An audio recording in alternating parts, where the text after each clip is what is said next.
Existen historias de leyendas de todo tipo, y las historias ocurridas en el mundo del espectáculo no son la excepción. Por eso hoy te presento historias de terror relacionadas con todo tipo de espectáculos y entretenimiento. Pero antes de empezar, no olvides seguirme en este canal de YouTube y seguirme en todas las redes sociales como El Gato Asustado. Sin más por añadir, empezamos.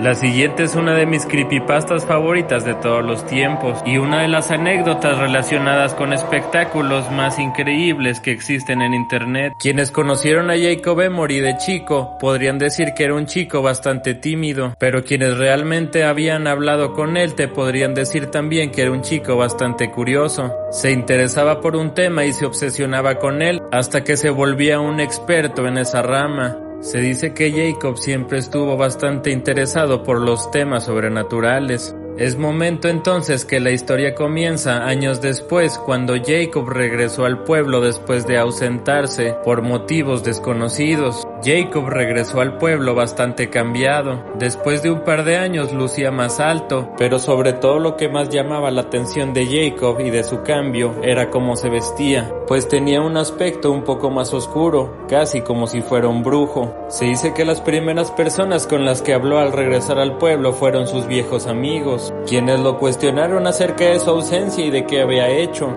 Sin embargo, a pesar de que continuaron platicando un gran rato, Jacob evadía todas estas preguntas. Caminaron hasta la cafetería del pueblo para terminar de ponerse al corriente, a pesar de las evasivas de Jacob, en donde una vez más le preguntaron que qué había hecho durante todos estos años, a lo que Jacob respondió con una pregunta: ¿quieren ver algo interesante?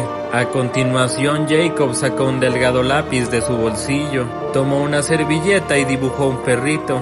Giró dicha servilleta para que los chicos pudieran apreciarla. Al principio hubo silencio, pero después los chicos enloquecieron cuando vieron que el perro que Jacob había dibujado comenzó a cobrar vida. Empezó a correr de un lado a otro de la servilleta, como si quisiera salir de ella. Pero este no fue un hecho aislado, pues se dice que cada lugar a donde acudía Jacob en el pueblo sacaba su dichoso lápiz mágico y sus dibujos cobraban vida. Rápidamente, la fama de Jacob Emory recorrió todo el pueblo. Se dice que esta historia ocurrió hace muchos años, una época en donde no existía internet y muy probablemente tampoco existían los teléfonos. Aún así, la magia de Jacob era tan famosa y solicitada que no tardó en iniciar un show, un pequeño espectáculo, una pequeña carpa similar a un circo, en donde Jacob daba sus shows, en donde montaba largos pliegos de papel y dibujaba toda clase de cosas,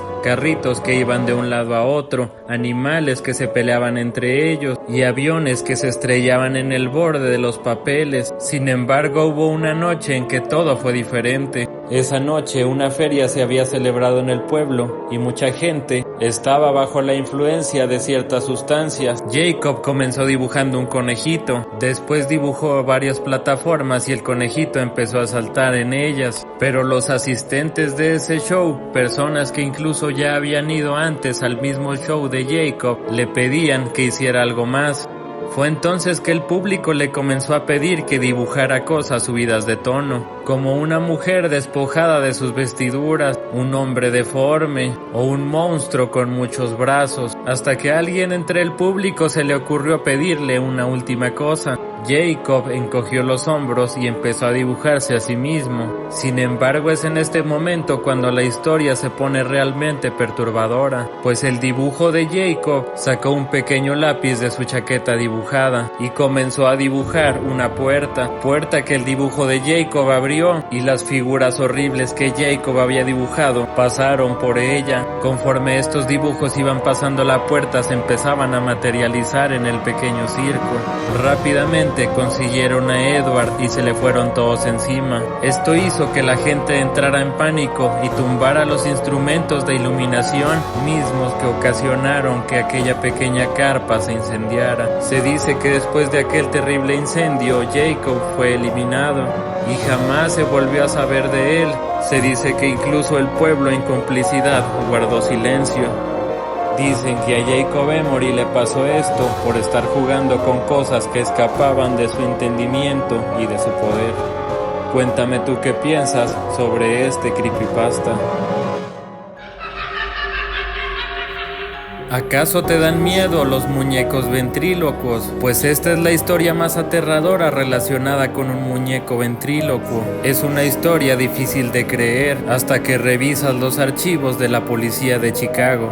Frank Dawson era una figura destacada en el círculo de los ventrílocos. Durante más de 30 años estuvo dando shows en el Medio Oeste. Sus presentaciones se dice que eran técnicamente impresionantes. Sus colegas lo recordaban como brillante pero cada vez más aislado, con un repertorio que se volvía más experimental en los años previos a su deceso. Fue en estos años cuando conoció a Thomas Aguirre. Esto fue en la competencia regional de ventrílocuos de Milwaukee. Tomás tenía 26 años y era un aficionado principiante, pero bastante talentuoso en este mundo. Su primer encuentro fue breve y hablaron sobre técnicas de ventrílocos. Sin embargo, para Tomás este fue un encuentro bastante importante, pues fue la primera vez que conoció al muñeco de Frank, el señor Giggles. Un muñeco bastante especial tallado con una madera brasileña bastante inusual. En los shows en donde aparecía el señor Giggles, los miembros del público comenzaron a reportar observaciones extrañas. Los movimientos del títere parecían anticipar los gestos de Frank. Sus brillantes ojos de vidrio parecían seguir a miembros del público que comenzaban a sentirse incómodos durante las presentaciones. Era como si este muñeco tomara acciones por cuenta propia. Poco tiempo después de estos shows con el señor Giggles, Frank se nos adelantó. Es aquí donde los archivos forenses revelan datos inquietantes sobre los últimos rasgos del cuerpo de Frank, pues se dice que en su mano tenía injertos de piel extraña y que su garganta parecía quemada, la misma mano con la que Frank agarraba al señor Giggles, y además su garganta parecía quemada. Thomas Aguirre no se lo explica, pero Frank le heredó a Thomas al señor Giggles. Los detalles sobre esta historia son bastante extensos, pero te contaré que Thomas comenzó a dar shows con el señor Giggles. La última actuación ocurrió en el Teatro Regal en el centro de Chicago. Los testigos afirman que Thomas parecía más agitado de lo normal y que a mitad de su acto comenzó a gritar sobre que algo se extendía por su brazo.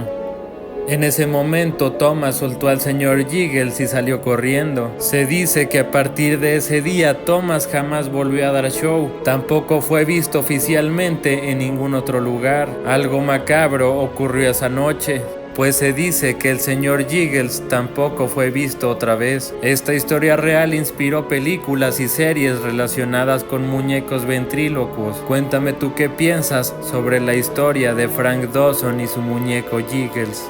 Durante décadas se ha comentado que esta actriz mexicana hizo un pacto con el diablo. Hablamos de María Félix, la actriz que brilló como ninguna. La joven nacida Sonora apareció casi de la nada y se volvió en pocos años la mujer más deseada y poderosa del cine mexicano. No había actriz que se le igualara ni productor que se le negara. Incluso se dice que Diego Rivera estaba enamorado de ella, así como importantes políticos. El rumor de que esta actriz hizo un pacto con el diablo se difundió a partir de muchas pruebas que se encontraron después de su deceso, así como entrevistas que se viralizaron tiempo después de este suceso. Esto sin mencionar la vez que la actriz confesó haber ingerido restos humanos.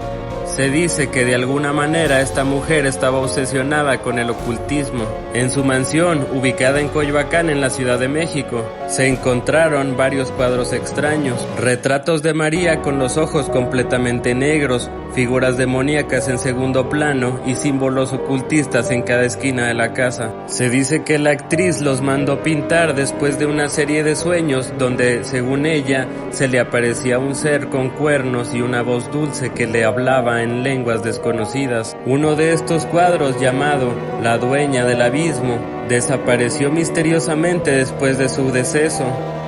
Quienes lo han visto aseguran que la imagen cambia con el tiempo y que los ojos de María te siguen a donde te muevas. Incluso en esta misma casa los trabajadores reportan haber escuchado pasos con tacones en plena madrugada, sentir la esencia de un perfume fuerte sin un origen aparente y ver una silueta pasar frente a los espejos. Sin dudas, María Félix fue una figura bastante famosa y controvertida, que siempre se rodeó de misterio, y como toda leyenda, su vida seguirá dando de qué hablar. Cuéntame tú qué piensas sobre estos datos tan curiosos de María Félix.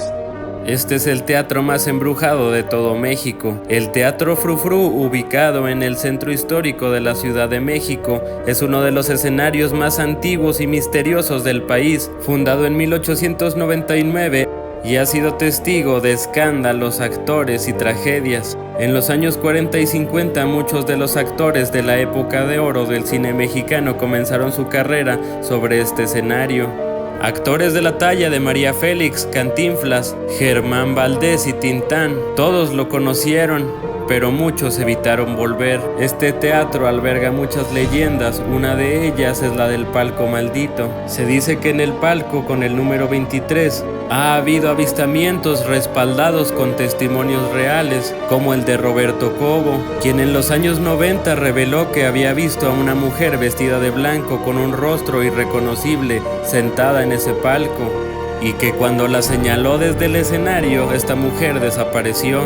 A lo largo de los años, actores han denunciado luces que se apagan solas, aplausos en las salas vacías y voces detrás del telón cuando no hay nadie. Lo más perturbador sucedió en 1984, cuando una joven actriz de teatro alternativo fue encontrada sin vida en uno de los camerinos del Teatro Frufru, con una expresión de terror absoluto. Las cámaras de seguridad la vieron entrar sola, pero nunca pudo salir por su cuenta. Después de este caso, muchos actores como Verónica Castro se han negado a presentarse en este teatro, afirmando que hay algo oscuro ahí dentro. Hasta el día de hoy el Teatro Frufru permanece en semiabandono, y aunque se ha intentado rehabilitar varias veces, las obras nunca se completan. Algo siempre sale mal: accidentes, incendios, robos o desapariciones misteriosas de documentos y planos de la restauración. Se dice que en los años 70 María Félix visitó el teatro, ya en su retiro, y dijo una frase que quedó para el recuerdo: aquí no hay aplausos, solo espectros. Cuéntame tú qué piensas sobre el Teatro Frufru. Gracias por llegar hasta este punto del video. Recuerda seguirme en YouTube y en todas las redes sociales para más contenido similar. Gracias por ver al gato asustado.